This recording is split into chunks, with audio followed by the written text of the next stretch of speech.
devil. At no point ever in Genesis is the serpent in any way, shape, or form associated with the devil. That's just Paul's imagination. Hi. Hi. Hey, buddy. How you doing? Not too bad. Coming from Calgary, Alberta, Canada. I love Calgary. We love you guys. What you guys are doing is awesome. The question about what it means to be good, is that the question? Yeah. How do we be good? Yeah. How does one be good? What does that mean? Well, I think if you're being true to what your heart says, I think, and you're living with a pure heart as far as you're supporting other people and living for other people, I think that means being good. Does that make sense? It makes a lot of sense. In fact, it's funny because we're just talking about how a lot of religions start from the place that human beings are awful and bad and evil, and left to their own devices, they would only do bad. And so we need some external force to help us be good. But it's funny because, like, a lot of philosophy is about this notion that human beings know instinctively what is right and what is wrong, right? That we don't need, like, some divine lawmaker to tell us that we created that idea, that we just internally know, at our core. I agree with that fully. Is bad. And I agree with that too. I mean, I think even people who that we would generally refer to as awful people, I think they know that they're doing bad. Like they're not, you know what I mean? Like Jeff Bezos isn't like, no, everything's fine. This is great. My employees. We were just talking about Jeff Bezos like 10 minutes ago. So I'm here with a coworker, and we're delivery guys for a grocery chain in Alberta. And we were talking about how it feels like the Bezos thing is almost like modern slavery, the way things have been developed. And it's total bullshit. And I can't believe he's riding that whatever the hell shaped rocket to space. Like, what the hell is that about? Well, even worse. So much more, you know? Even worse, did you see his cowboy hat he was wearing? Oh. Like, does he think he's like a space cowboy? Does he think he's on a movie? By the way, he's like, a space cowboy. And he Since thanks the employees of Amazon who are getting $11 an hour, and then all the people who buy, cheap batteries and socks and tennis balls and dental floss. So this is. Don't forget the fact that he's destroying the American economy on the grass level, like ground roots of ma and pa. He's destroyed America, and I mean America being global, like North America, Canada as well, because we're not impervious to all the bullshit that has happened with it.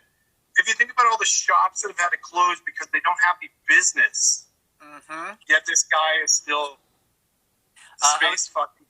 I was in my car a little while ago, and I heard his press conference afterwards, and he said, and I am not making this up, he said he wanted to thank all Amazon employees they're the ones, who, and Amazon customers, because they're the ones who paid for this rocket. Motherfucker. That's right. I know. It's such bullshit.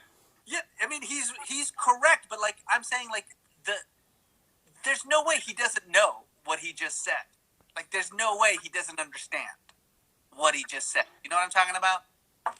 Oh, boy, it's disgusting. It's disgusting. And I mean, from watching up here and the regular shitstorm that we see on the media up here, which is a little bit different than the American media, we're getting all the American media and whatnot. From a distance, I feel for you guys. Anybody who is like trying to do good and stuck in the cesspool that's going on down there, man, you guys by all means come up here anytime.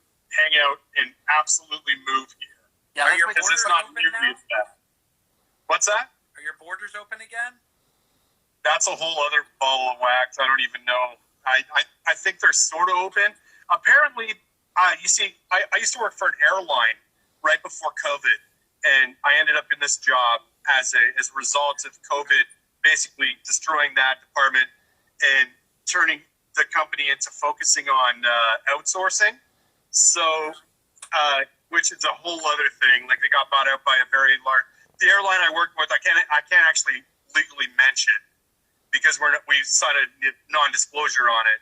All I will say is this: it was bought by a very large conglomerate, and then basically came in and chopped everybody's wages, and now they're doing outsourcing, offering us the same job for like $10 less an hour, without any experience being recognized. Anyways, left that company and found myself working for a company that appreciates quite a bit more. You know, But there's some comments here. I just want to make sure people are saying, look, it's not bad to be successful, and other people are like, no, it's not bad. Amazon, no, these things are not bad. But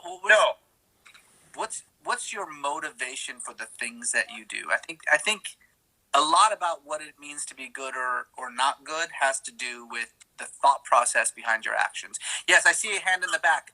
Yes, the gentleman with the hat. Rain? Yes. Rain, is that badass. Name? Here's one way I am not so good is I lazily too often shop at Amazon with the click of a button. And I think one way that I could be good is I could get my books from Powell's Books, which is a family-owned giant bookstore in Portland. Best books. Other items, I can just drive my ass over and buy it the old-fashioned way. But support kind of locally owned, locally sourced stores and consumerism. Isn't that right? What's your name, Jeff? Is that your name? I'm Jeff, yeah. What I agree with that fully. I think supporting local is like the key that is missing in a lot of this, and it's what has opened the door. And COVID didn't help because it made it easy to not leave your house even more so, which made the guy way more money than he should have. And really, when it comes down to it, the amount of effect that guy could have on so many people worldwide with just a little bit of compassion and a little bit of giving, just think about that for a minute. It would solve every single problem in the entire world, and he would still be a billionaire. Yeah, look at his ex-wife. I mean, his Fucking ex-wife. disgusting. Yeah, she's given away $8 billion so far. Yeah. But I also thought it was really craven that at the press conference, Jeff Bezos said, "I'm going to give $100 million to who was it? It's to two folks of color to give away to charities of their choice." And now, listen, there's nothing wrong with that per se. No. I forget who it was exactly.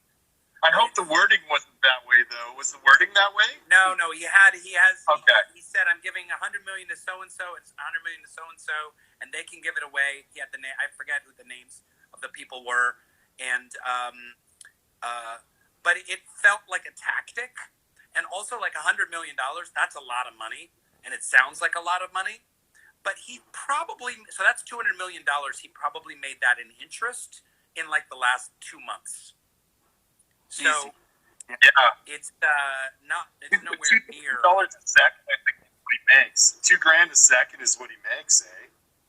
Is what I heard. I don't know if that's true. It's insane. I believe it. All right, Jeff. Well, Sorry, dude, that was really awesome. All right, this is what we absolutely. this is how you become good. Is you go to Apple Podcasts and you subscribe to Metaphysical Milkshake.